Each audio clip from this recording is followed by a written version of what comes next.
Olá pessoal, aqui é o evangelista Jefferson Vicente para mais uma pré-aula da nossa revista da editora Betel. A nossa lição de hoje é a lição de número 1, cujo título é Salmos, um guia devocional para o cristão. Irmãos, a nossa lição de hoje inaugura a nossa nova revista do segundo trimestre de 2020 da editora Betel, a revista Salmos. Vai ser um trimestre todinho exclusivamente voltado para estudar esse livro tão maravilhoso, tão importante na nossa vida devocional. Irmãos, eu agradeço a Deus pelo trimestre anterior. O trimestre anterior foi extraordinário. O tema família é muito maravilhoso e realmente nós estávamos precisando muito daquela revista.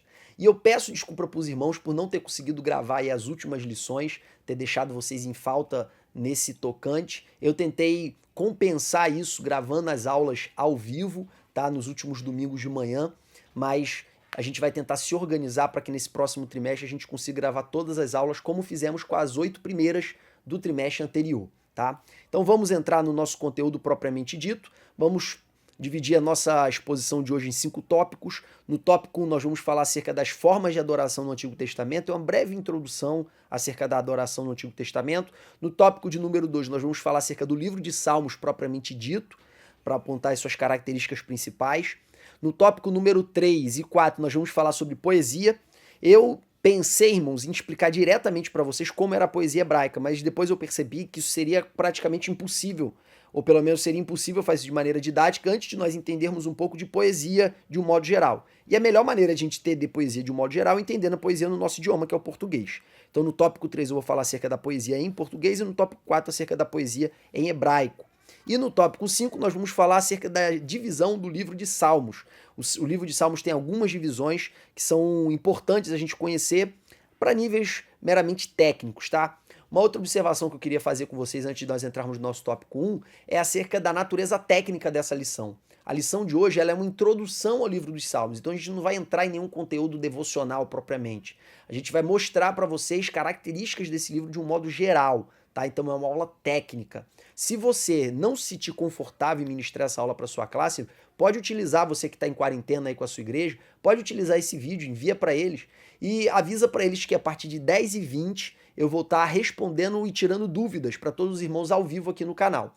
Eu também quero pedir perdão para os irmãos por todos os vídeos que eu tenho gravado ao vivo no canal. É porque eu tenho 2 canais, o meu pessoal, Jefferson Vicente, e o canal da EBD Betel, que eu tenho utilizado exclusivamente para postar vídeos da Escola Bíblica Dominical. No entanto, irmãos, como no meu canal pessoal eu não tenho ainda 1000 inscritos, eu não consigo gravar live no celular naquele canal. Então eu fico utilizando o canal da EBD Betel para usar para atividade da minha igreja, tá? Então eu peço perdão para vocês aí, porque eu sei que quando vocês recebem a notificação, vocês ficam imaginando que é pré-aula de Escola Bíblica Dominical. Então eu vou tentar contornar essa situação. Um amigo meu já deu até algumas dicas para eu estar usando o canal Jefferson Vicente, mesmo sem ter 1000 inscritos. Então eu peço perdão para vocês em relação a isso. E vamos que vamos, porque esse trimestre está maravilhoso também. Eu tenho certeza que Deus vai falar muito conosco durante todo esse percurso. Vamos então, irmãos, para o nosso tópico de número 1, formas de adoração no Antigo Testamento. Como eu disse para vocês, irmãos, esse tópico vai ser uma abordagem muito rápida acerca das formas de adoração. Quando nós lemos o Antigo Testamento, nós vemos as pessoas adorando ao Senhor através das suas orações. Um grande exemplo disso é a oração de Salomão na inauguração do templo. Aquilo ali é uma nítida oração de adoração.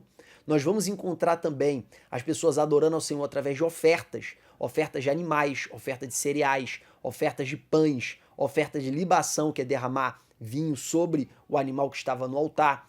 Nós vamos encontrar ofertas também em dinheiro daqueles que vinham de longe e não tinham condições de trazer as suas produções em espécie, então eles tinham que trocar por dinheiro. Então nós vemos vários tipos de oferta no Antigo Testamento que eram formas de adoração também, tá? Nós encontramos também a postura corporal, como se prostrar como forma de adoração. Nós vemos também ficar de pé como reverência à palavra de Deus sendo realizada lá no livro de Êxodo, isso também é uma forma de adoração. E nós temos também a forma mais popular de adoração, que é o louvor, tá? O louvor no Antigo Testamento, irmãos, ele era tanto para ser cantado, quanto ele era para ser também declamado.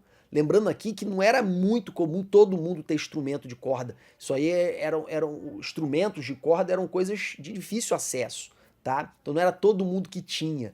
Então a maioria dos salmos no dia a dia das pessoas eram declamados, como você vê até hoje, quando você entra em qualquer site, em qualquer canal do YouTube de judeus ortodoxos que praticam a leitura da Torá e a leitura do Antigo Testamento de maneira repetitiva, você vê eles lá balançando a cabeça e recitando a leitura que eles estão fazendo naquele momento. Então aquilo ali é o declamar a leitura em hebraico, tá? Então boa parte dos salmos foi feito exclusivamente para serem declamados de maneira poética, e aí poesia aí você tem que entender que é uma forma de poesia hebraica, não tem nada a ver com a nossa poesia, eu vou estar explicando isso no tópico 3 e 4, e também para ser cantado junto com instrumentos, como saltério, como harpa, como tambores, tímpanos. Então todos esses instrumentos eles acompanhavam o louvor de alguns salmos. Jefferson, é possível saber quais salmos eram para ser declamados e quais salmos eram para ser cantados? Infelizmente, nós não conseguimos preservar esse conhecimento. Esse conhecimento se perdeu ao longo do tempo e hoje quem tenta musicalizar os salmos, musicaliza qualquer um, e quem tenta declamar pode também declamar qualquer um, afinal de contas, declamar, ainda que seja música, pode ser declamada, não tem nenhum problema, tá? Então é importante trazer essa informação para vocês, irmãos, para vocês não pensarem que todos os salmos eram cânticos, tá? E também para ficar mais claro para vocês, a ideia de que o livro dos Salmos não é o único lugar da Bíblia que tem cânticos. Você vai encontrar os cânticos espalhados por todo o Antigo Testamento e no Novo Testamento também. Você vai encontrar, por exemplo, o cântico de Moisés lá no livro de Êxodo, você vai encontrar o cântico de Miriam, você vai encontrar o cântico de Débora lá em Juízes, você vai encontrar o cântico de Ana, depois que ela concebe Samuel lá em 1 Samuel, você vai encontrar também um tipo de cântico ou de declamação com um tom meio fúnebre, de tristeza, que são as lamentações, e o principal compilado de lamentações que nós temos na Bíblia são as lamentações de Jeremias. Aquilo ali também é uma linguagem poética, uma linguagem de cântico. Nós encontramos também como forma de cântico, aí ou como forma poética, que poderia ser cantado ou não, a gente não sabe responder por causa da perca que nós tivemos na tradição histórica, que é o livro de Abacuque capítulo 3. O livro de Abacuque capítulo 3 não é uma escrita em prosa, é uma escrita também poética. E aqui vai uma breve explicação e rápida acerca da diferença entre a prosa e a poesia. Na prosa, a escrita ela é feita de maneira cursiva, de um extremo da página até a outra. É uma escrita de uma revista, é escrita de um jornal, é escrita de um site da internet. Ele é escrito de uma ponta a outra, tá? Até da nossa própria Bíblia, na maior parte dos escritos da nossa Bíblia, ela é escrita em prosa, tá? E a escrita poética, qual é a diferença dela? A diferença dela é que ela não é escrita de maneira cursiva até o final da página. Ela é escrita em versos, que são pequenas frases, que sucedem em outras frases que juntas formam estrofes, e se essas estrofes são repetidas, elas se tornam em refrãos, tá? Então a poesia, ela tem pequenos versos que são pequenas frases. E essas frases, no geral, não vão até o final da página, elas param ou no meio da página ou até um pouco antes. Existem versos até de uma palavra ou de duas. Então o verso ele costuma ser bem menor do que uma frase escrita em prosa, tá? Então esses textos que eu acabei de citar para vocês aqui, tanto os cânticos que eu citei de Moisés, de Ana, de Débora, de Ana, Lamentações de Jeremias, Abacuque 3, o livro de Salmos inteiro, tá? O livro de Provérbios, todas essas literaturas não foram escritas em forma de prosa, mas sim em forma de poesia, em versos, tá?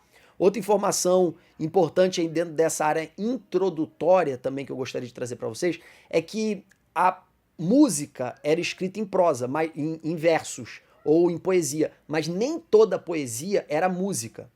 A poesia hebraica, eu vou especificar isso no tópico 4, ela tinha tanta poucas regras, ela era tão fácil de ser escrita, que ela servia para escrever provérbios, ela servia para escrever profecias, tem profecias escritas em poesia, ela serve para escrever textos para serem declamados, ela serve para escrever músicas. Então, a estrutura de versos, ela serve para escrever vários tipos ou vários gêneros literários diferentes, tá? A maior prova disso é o livro de Provérbios, que é praticamente todo escrito em versos, mas não são músicas para serem cantadas nem para serem declamados, tá? São apenas frases de sabedoria.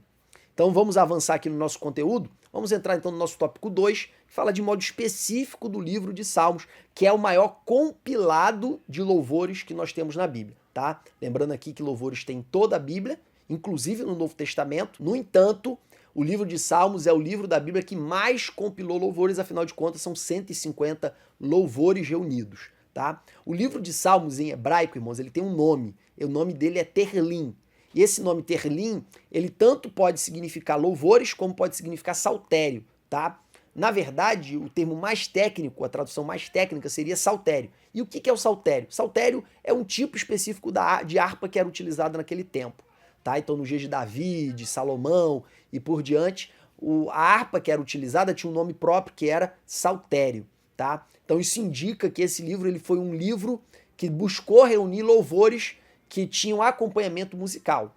Contudo, alguns daquelas poesias certamente não eram acompanhadas por instrumentos, até porque foram escritos em contextos muito diferentes e para aplicações diferentes, tá? Nem todos foram escritos para serem louvados no templo, como boa parte dos salmos de Davi, tá? Então, avançando aqui, esse nome Terlim, ele significa saltério, que é um tipo de harpa. Se você quiser ver os saltérios modernos, basta você colocar no Google Imagens, vai aparecer para você lá uma imagem de um saltério. E o livro de Salmos, irmãos, diferentemente da grande maioria dos livros da Bíblia, tanto do Novo como do Antigo Testamento, ele não foi escrito de uma vez só, tá? O livro de Mateus parou para escrever aquele livro, escreveu todo de uma vez só. O livro de Lucas também, o livro de João também. Esses livros foram escritos por um autor só e de maneira contínua, né, sem interrupção. O livro de Salmos não. Ele foi um compilado de vários salmos escritos durante vários séculos. Tá? Então, o livro de Salmos é a reunião de muitos salmos escritos em épocas diferentes e por pessoas diferentes, sendo que grande parte dos salmos nem tem a identificação do seu autor. Tá? E esses salmos, irmãos, eles foram escritos, como eu disse para vocês, em linguagem poética, tanto para serem declamados e alguns outros para serem cantados, como expressão de adoração. Por quê, irmãos? Porque você pode adorar com um discurso? Claro que sim. Mas é muito mais bonito você adorar com uma música que é acompanhada por ritmo, melodia e harmonia do que você adorar com apenas um discurso.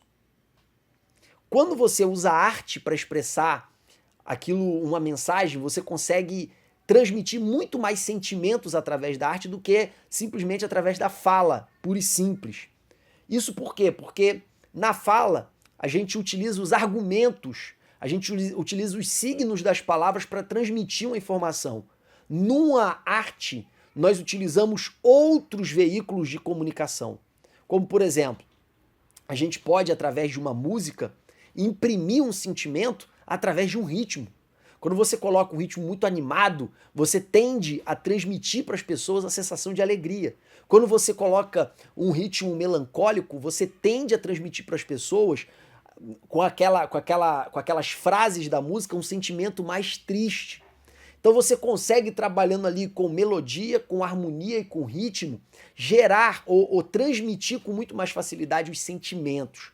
Então, a comunicação através da arte é sempre uma comunicação muito mais rica, porque ela é um veículo muito mais adequado para transmitir sentimentos. E o adorador, irmãos, ele é alguém que está querendo transmitir um sentimento para Deus, que é o sentimento de adoração. Então, um adorador, ele sempre vai procurar, no momento que ele estiver exalando o desejo de glorificar o nome do Senhor, ele sempre vai procurar transmitir isso através dos meios que mais viabilizem a expressão desses sentimentos. Então, por exemplo, a Bíblia fala que quem está alegre, canta. Quem está alegre, canta. Porque expresse a sua alegria da melhor maneira possível. A melhor maneira que você tem para expressar a sua alegria é através da adoração animada, da adoração alegre. Nós encontramos também, irmãos, adoração através das artes plásticas, pessoas que fazem imagens, quadros, pinturas. Isso é perfeitamente possível, não tem nenhum problema disso. Só que o que foi preservado para nós no livro dos Salmos foram adorações, foram sentimentos transmitidos através da poesia e da música. Então esses sentimentos, eles variaram conforme o momento e conforme o autor. Nós temos, por exemplo, poesias ou salmos de profundo lamento e profunda tristeza. Um exemplo disso é o Salmo capítulo 6, versículo 2 a 7. Tem misericórdia de mim, Senhor, porque sou fraco. Sara-me, Senhor, porque os meus ossos estão perturbados. Até a minha alma está perturbada. Mas tu, Senhor, até quando? Volta-te, Senhor, livra a minha alma. Salva-me por tua benignidade, porque na morte não há lembrança de ti. No sepulcro quem te louvará? Já estou cansado do meu gemido. Toda noite faço nadar a minha cama, molho o meu leito com as minhas lágrimas. Já os meus olhos estão consumidos pela mágoa e têm envelhecido por causa de todos os meus inimigos. Você vê, irmãos, que esse Salmo capítulo 2 aqui é um salmo que expressa para Deus uma profunda tristeza. Uma profunda tristeza. Nós vamos encontrar também, no sentido oposto, salmos que expressam muita alegria e muito júbilo, como o Salmo 98, versículo 4 a 6. Celebrai com júbilo ao Senhor todos os moradores da terra, dai brados de alegria, regozijai-vos e cantai louvores. Cantai louvores ao Senhor com harpa e com voz de canto, com trombetas e com buzinas. Exultai perante a face do Senhor, do Rei. Aleluia. Nós vemos aqui um salmo que expressa muita alegria. Nós vamos encontrar também salmos de expressão de esperança, salmos de expressão de pura adoração, salmos de expressão de arrependimento, como o Salmo 51. Então os salmos eles expressam vários sentimentos que estavam no coração do adorador naquele momento que ele escreveu e que ele editou esse salmo. E esses salmos, irmãos, além de terem sido escritas em épocas diferentes, com sentimentos diferentes, eles também foram escritos por autores diferentes. Nós encontramos, por exemplo, Moisés escrevendo um salmo, que é o Salmo 90, é um salmo que é famoso, que fala acerca de ensina-nos a contar os nossos dias para que alcancemos um coração sábio. É o salmo que diz também que a vida do homem é até 70 anos, né? E aqueles que chegam a 80 é só enfado e cansaço. Nós temos também salmos de Davi. Davi é o grande compositor desse livro. Ele escreveu, pelo menos atribuem-se a ele, 73 salmos. Os mais famosos são o Salmo 90, o Salmo 23 e o Salmo 51, Salmo 23, o Senhor meu pastor e nada me faltará. Salmo 51, o Salmo do arrependimento depois do pecado dele com Betseba. Nós encontramos também Salomão. Salomão escreveu 2 salmos, o Salmo de número 72 e o Salmo de número 127. Nós encontramos também Asaf, que era ministro-chefe de louvor, lá do período que Davi instituiu os levitas para louvarem continuamente perante o tabernáculo. Isso foi dado continuidade por Salomão e pelos filhos de Salomão. Nós encontramos aí Asaf escrevendo 12 salmos. Tinha um grupo de levitas também que também louvava no templo, que eram os filhos de Coré. Os filhos de Coré também compuseram 12 salmos. Nós encontramos também Emã, que escreveu um, e Etan, que escreveu um. Os outros salmos, irmãos, mais de 50, foram salmos anônimos, tá? Os mais famosos deles são o Salmo 1, o Salmo 91 e o Salmo 121. Salmo 1 é o salmo que fala sobre a roda dos escarnecedores, o Salmo 91 não preciso nem falar qual é, o Salmo 121, eleva os meus olhos para os montes, de onde me virá o socorro, meu socorro vem do Senhor que fez os céus e a terra. Só para vocês terem uma ideia que esses 3 salmos riquíssimos e tão famosos foram escritos por autores completamente anônimos, que a história não preservou os seus nomes. A evolução do livro de Salmos, irmãos, ela se deu como a evolução da nossa harpa. Eu não sei se você sabe, mas a nossa harpa não foi escrita de uma vez só. A nossa harpa, ela foi uma coletânea de louvores que foram sendo acumulados com o decorrer do tempo. Como vocês sabem, os fundadores da Assembleia de Deus do Brasil foram os missionários Daniel Berg e Gurnavingre. Eles eram suecos e eles estavam morando nos Estados Unidos, na cidade de Chicago, quando um avivamento pentecostal que começou em Los Angeles, lá na rua Azusa, ele tomou os Estados Unidos e alcançou a cidade de Chicago. Lá, quando eles receberam esse avivamento na cidade de Chicago, eles receberam um direcionamento de Deus para viajarem para a América do Sul, para um lugar chamado Belém do Pará. E eles fizeram essa viagem, fundaram a Assembleia de Deus do Brasil em Belém do Pará, e dali eles espalharam a Assembleia de Deus por todo o Brasil. Já na década de 30 do século passado, o Gurnavingre ele já estava presidindo uma igreja aqui em São Cristóvão, na cidade do Rio de Janeiro, que antigamente era a capital do Brasil. Ele já estava presidindo aqui em São Cristóvão, uma das principais Assembleias de Deus do Brasil. Hoje a Assembleia de Deus de São Cristóvão é vinculada à Convenção Geral, porém Madureira, que posteriormente se tornou a maior igreja do Ministério de Madureira no estado do Rio de Janeiro, se separou, como vocês sabem, já da história. E foram esses 2 missionários aí, Daniel Berg e Gurnavingre, que começaram a compilar os primeiros louvores da nossa denominação. Nós encontramos aí, em primeiro lugar, eles louvando ao Senhor com hinos que eles traduziram, tanto do sueco quanto também do inglês para o português. E se somaram a esses hinos os hinos também do inário da Assembleia, da Igreja Congregacional, que tinha surgido alguns anos antes. e que era utilizado pelos primeiros assembleanos juntamente com os hinos que Daniel Berg e Gunnar Wing traduziram para o português. Logo depois, eles próprios começaram a compor alguns hinos, e aqui eu falo eles próprios, os missionários de um modo geral, porque a verdadeira compositora dentre eles era a esposa do Gunnar Wingre, a Frida Wingre. Ela compôs aproximadamente 30 louvores da nossa harpa. Então, em 1917, nós já tínhamos o Cantor Pentecostal, editado aí pelo Gunnar Wingre, com 194 hinos, e no ano de 1931, o Gunnar Wingre também tinha feito o Psaltério Pentecostal com 221 louvores. Porém, foi lá no Nordeste que surgiu o primeiro inário com o nome Harpa Cristã. E esse inário tinha 100 hinos, ele foi compilado em 1922. 1923 ele já tinha 300 hinos, 1932 já tinha 452 hinos e 1941 ele já tinha 524 hinos. O grande propulsor desse inário foi o missionário também, vinculado às Assembleias de Deus dos Estados Unidos e da Suécia, Samuel alguma coisa, o sobrenome dele eu esqueci agora. Samuel Nistrom. Ele era vinculado aí com Daniel Berg e Gunnar Wing, ele veio para o Brasil também para fortalecer as Assembleias de Deus que estavam em formação aqui no Brasil, e ele traduziu vários outros hinos, tanto do sueco quanto do inglês, para o nosso idioma.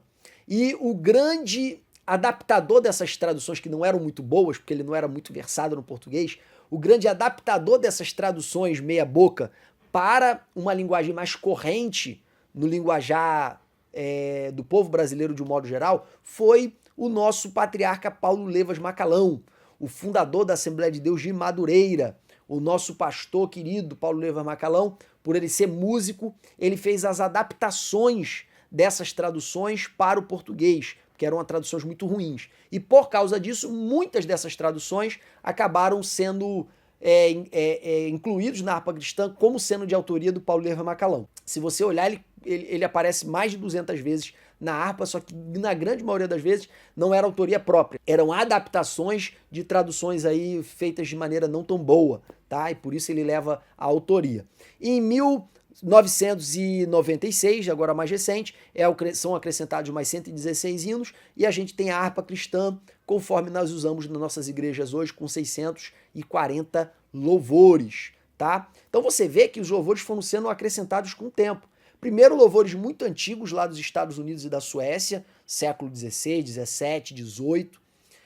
Depois, numa segunda leva, nós temos os primeiros compositores aqui do Brasil, Frida Wingre, com certeza uma das primeiras, e novas traduções feitas também pelo pastor Samuel Nistrom, que era também sueco.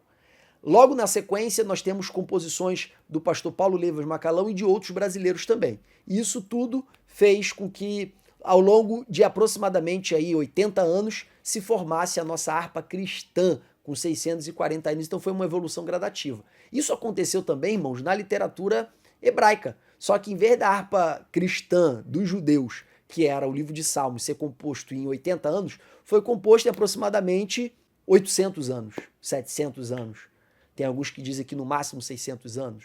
Mas foi composto em aproximadamente 700 anos. E foram se acumulando os salmos, um após o outro. E esses salmos, eles foram sendo acrescentados, em primeiro lugar, a partir de Davi, porque Davi, ele não inaugura o louvor em Israel, mas Davi inaugura o louvor mantido pelo Estado. Antes de Davi, o louvor era um louvor espontâneo, o louvor era um louvor da comunidade, de cada tribo, de cada clã. O louvor ao Senhor ele era muito regionalizado em cada clã. Com Davi, porém, com um governo centralizado e um local exclusivo de culto que ficou sendo Jerusalém, muito embora Davi ainda não tivesse construído o templo, mas ele já tinha a Arca do Senhor em Jerusalém com o tabernáculo, ele instituiu o louvor organizado. Ele profissionalizou os levitas, que estavam quase sem função nesse período. E como que ele profissionalizou os levitas? Transformando os levitas em porteiros, ou seja, seguranças do templo, transformando os levitas em ministros de louvor e transformando os levitas também em auxiliares dos sacerdotes. Então, os levitas eles se profissionalizaram no louvor no templo. E a partir dessa profissionalização, irmãos, essa profissionalização começou a demandar a edição de um inário, tá? Então, em primeiro lugar, colecionou-se os hinos escritos pelo próprio Davi e por pessoas ali da época de Davi. Depois acrescentou-se, durante o período do Templo de Salomão, novos louvores. Provavelmente esses louvores eles foram parcialmente abandonados durante os períodos de apostasia de alguns reis apóstatas que viviam 20, 30 anos e acabavam com a adoração oficial no templo. E nós temos também esses louvores sendo restabelecidos por alguns reis reformistas, como por exemplo o rei Ezequias e o rei Josias, que reestabeleceram a adoração do Senhor no templo de um modo oficial. Logo depois de Josias vieram os seus filhos que também se corromperam, veio o cativeiro babilônico e nós temos uma nova quantidade de louvores sendo acrescentadas no período do exílio. O mais famoso deles é o Salmo 137, que nitidamente foi escrito no período do exílio. Olha como é que está escrito esse salmo. Juntos aos rios da Babilônia, nos assentamos e choramos, lembrando-nos de Sião, nos salgueiros que há no meio dela. Penduramos as nossas harpas. Porquanto aqueles que nos levaram cativos nos pediam uma canção, e os que nos destruíram que os alegrássemos, dizendo: cantai-nos uma canção de Sião. Mas como entoaremos o cântico do Senhor em terra estranha? Se eu me esquecer de ti, ó Jerusalém, esqueça-se a minha destra da sua destreza. Apegue-se-me a língua ao paladar, se me não lembrar de ti, se não preferir Jerusalém, a minha maior alegria. Então nós vemos aí muito claramente um salmo escrito durante o período do exílio. E nós vamos encontrar também, irmãos, salmos escritos após o exílio. Você quer o exemplo? Salmo 126, do versículo 1 ao 3. A gente pode fazer a leitura para vocês perceberem que foi um salmo nitidamente escrito após o exílio. Quando o Senhor trouxe do cativeiro os que voltaram a Sião, estávamos como os que sonham. Então a nossa boca se encheu de riso e a nossa língua de cânticos. Então se dizia entre as nações: grandes coisas fez o Senhor a estes, grandes coisas fez o Senhor por nós, e por isso estamos alegres.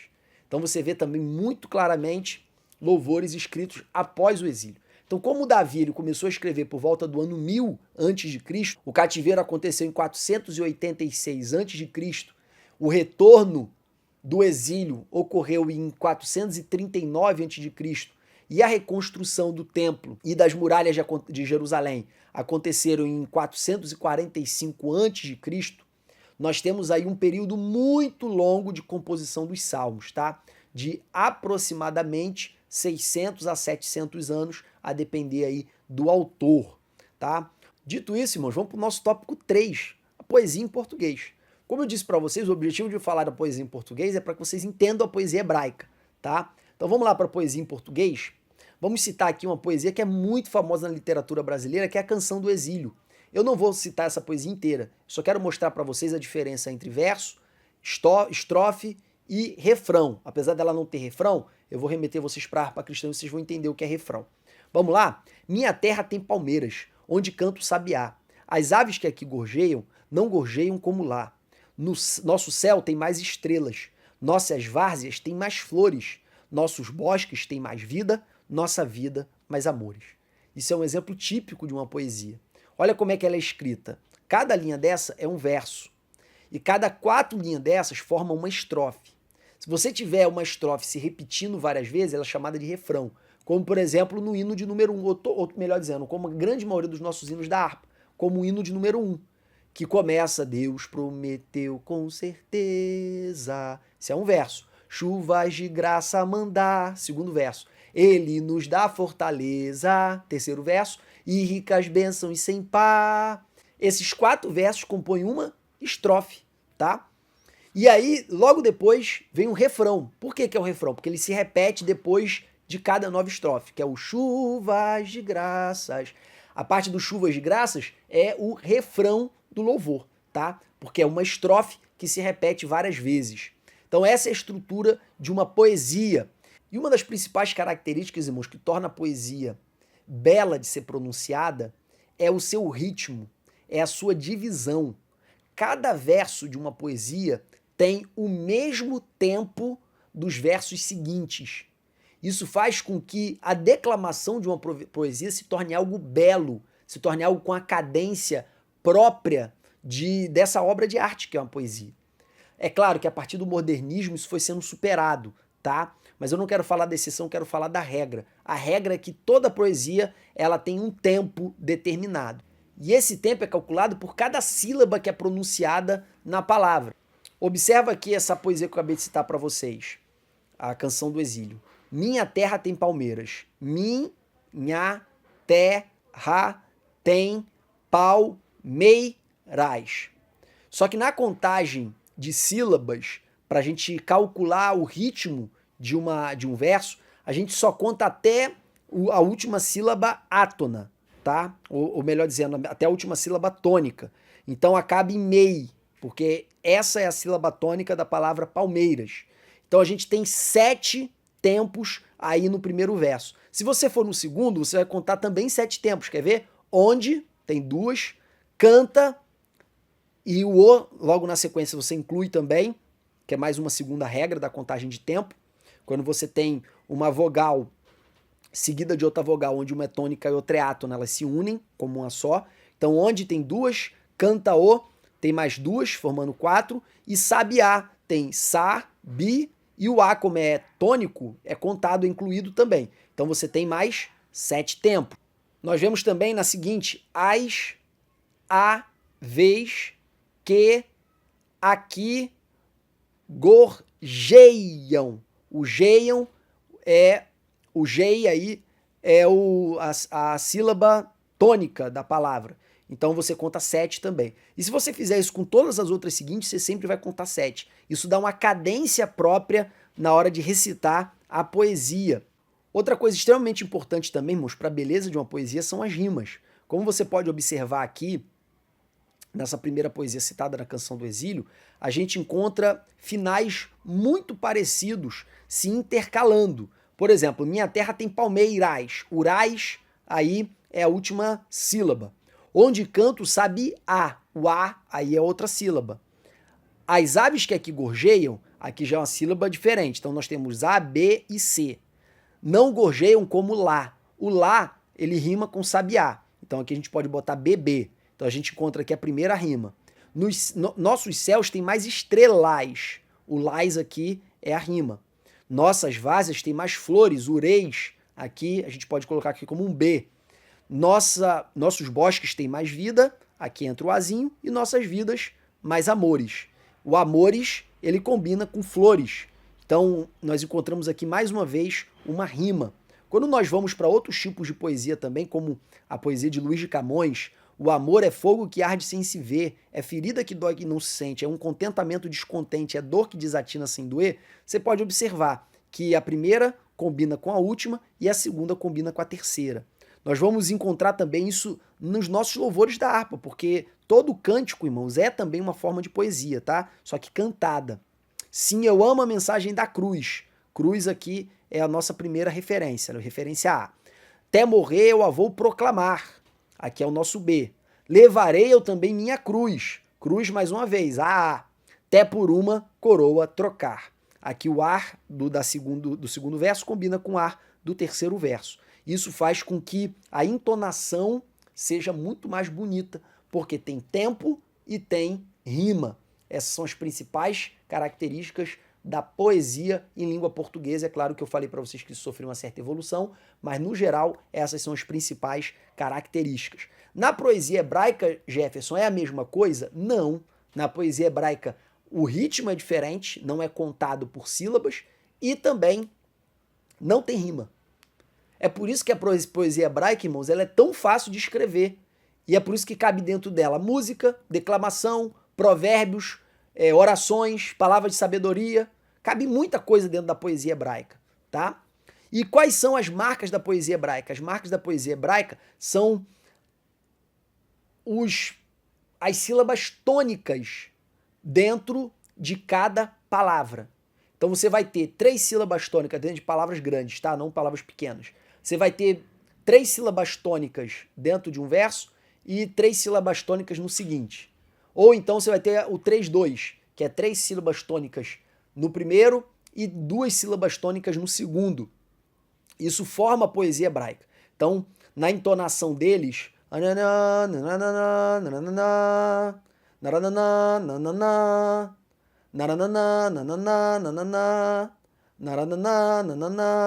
você vê que eu fiz um 3-2. 3. nananã, nananã. 2, nananã, nananã, nananã. 3, nananã, nananã. 2. É só você botar no YouTube aí, eu vou colocar na descrição para você algumas músicas em hebraico e você vai ver que a entonação é mais ou menos essa, tá? Como eu não domino o idioma hebraico, não tem como eu cantar aqui para vocês. Porém, eu assisti bastante vídeo do YouTube para dar essa aula para vocês, tá? Então, queridos, essa é a métrica para se construir o ritmo em hebraico. É diferente da métrica para construir um ritmo em português, tá? É muito importante ter clareza sobre isso. Por quê? Porque quando você lê um salmo, você não tem a impressão de que você está lendo uma poesia, como se você estivesse lendo Luís de Camões, como se você estivesse lendo qualquer outro grande poeta da língua portuguesa. São estruturas diferentes. E é por isso que eu fiz questão de mostrar para vocês como é uma poesia em português, para vocês perceberem que há diferença da poesia em hebraico. Uma segunda característica também da poesia em hebraico é que a segunda frase, o segundo verso, ele costuma rimar com o primeiro, mas não com uma rima fonética.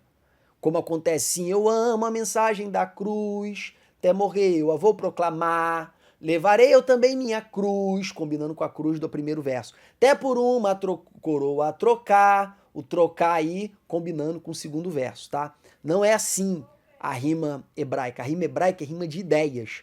Ou ideias que se somam, ou ideias que se contradizem. Nós vamos ver, por exemplo, ideias que se somam no Salmo 145, versículo 18. Perto está o Senhor dos que o invocam, de todos os que invocam em verdade. Você vê que a segunda frase, ela complementa e reforça a primeira. Já no Salmo 37, versículo 21, nós vamos encontrar ideias, um paralelismo contraposto, que é: o ímpio pede emprestado e não paga, o justo, porém, se compadece e dá. Então nós vamos encontrar principalmente essa estrutura no livro de Provérbios. Você vê que ele faz uma frase e rima a frase de baixo, não com a rima fonética, mas uma rima de ideias contrárias. E isso, irmãos, ele é fundamental para você conseguir fazer uma interpretação mais apurada e mais aprofundada do texto. Saber que uma frase pode estar complementando e aprofundando a outra. Vai fazer com que você entenda aquilo ali com maior riqueza de detalhes, tá? Enfim, irmãos, eu poderia aqui também dar mais uma mergulhada aqui nesse assunto, mas é um assunto chato para a grande maioria das pessoas, porque é muito técnico, mas é importante a gente ensinar, porque isso é uma escola bíblica dominical, não é um culto. Eu não estou pregando aqui, eu estou ensinando para vocês, tá? Mas a parte mais técnica já passou, tá? E é com base nessas estruturas que eu acabei de mencionar para vocês da poesia hebraica, a gente sabe que a grande maioria do livro de Jó foi escrito em linguagem poética. Não foi escrito em prosa, não foi escrito com narrativa. Quando você pega o livro de Jó numa tradução mais moderna, não estou falando da nossa João Ferreira de Almeida Revista Corrigida, que ela é extremamente antiquada nessa parte, ela não consegue organizar o que está escrito no livro quando está em narração e quando está em poesia como poesia. Ela mistura tudo como se fosse tudo uma linguagem de prosa, como se fosse tudo uma narração. E aí algumas leituras ficam muito mais difíceis por causa disso. Porque a gente não consegue perceber esses paralelismos, tá, da poesia hebraica.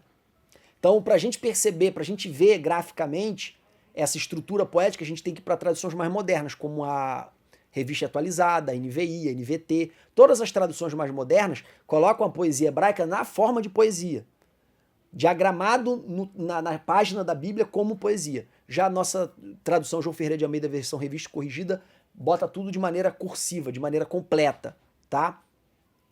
Então, olhando para o hebraico e olhando para essas traduções em português mais modernas, nós percebemos que a grande parte do livro de Jó é escrito em poesia, em linguagem poética.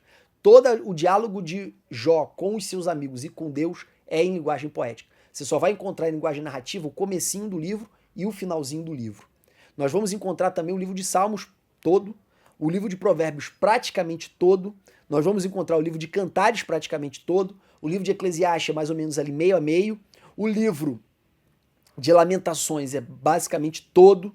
Nós vamos encontrar também vários cânticos espalhados, como eu citei para vocês, em linguagem poética, como por exemplo Abacuque capítulo 3, e nós vamos encontrar também profecias nessa linguagem poética, tá? Estou mostrando isso para vocês para mostrar que não tem poesia só no livro de Salmos, tá? Então por isso que é importante trazer esse esclarecimento. E até por isso que no nosso estudo de seminário acerca dos livros do Antigo Testamento, a gente divide em lei, livros históricos, livros poéticos e profetas. Aí profetas maiores e profetas menores. Só que se você ler a nossa Bíblia na versão João Ferreira de Almeida, revista e corrigida, você não vai perceber que o livro de Jó é um livro poético. Você não vai perceber que o livro de, principalmente aí, o livro de Eclesiastes, é um livro que metade dele está em estrutura poética. Tá?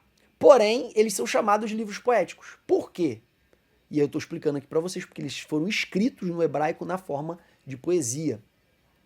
Então, queridos, essa explicação mais técnica, ela tem por objetivo informar vocês acerca da estrutura do livro dos Salmos. E por fim, falar para vocês no nosso tópico 5 acerca da divisão do livro de Salmos. Essa divisão aqui, irmãos, é uma divisão com pouca aplicação prática, tá? E existe um segundo tipo de divisão que já tem bastante aplicação prática. Primeira divisão sem muita aplicação prática é a divisão em 5 partes, que é do capítulo 1 ao 41, do 42 ao 72, do 73 ao 89, do 90 ao 106, do 107 ao 150.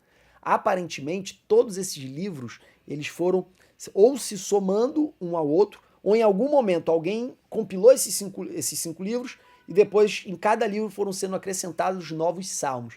E como é que a gente sabe que são 5 livros? Porque todos esses capítulos finais aí, 41, 72, 89, 106 e o 150, terminam com uma frase de louvor, que a gente chama de doxologia, que é bendito para sempre o seu glorioso nome, e da sua glória se enche toda a terra. Amém e amém. Nós vamos ver essa fórmula mais ou menos repetida em todos esses salmos que estão aí diante de vocês, tá? Essa, como eu falei para vocês, essa divisão ela não tem muita aplicação prática, mas existe uma segunda divisão, que é a identificação de alguns grupos de salmos, que esses sim têm uma aplicação prática, tem uma relevância prática. Primeira divisão são os salmos que a gente chama de Halel egípcio, que são cânticos ao Senhor de adoração pela libertação. Esses salmos, irmãos, certamente não foram escritos no período de Moisés, em que o povo foi tirado da terra do Egito. Foram escritos muito depois. Só que a tradição judaica passou a tratá-los como salmos a serem louvados na celebração da Páscoa.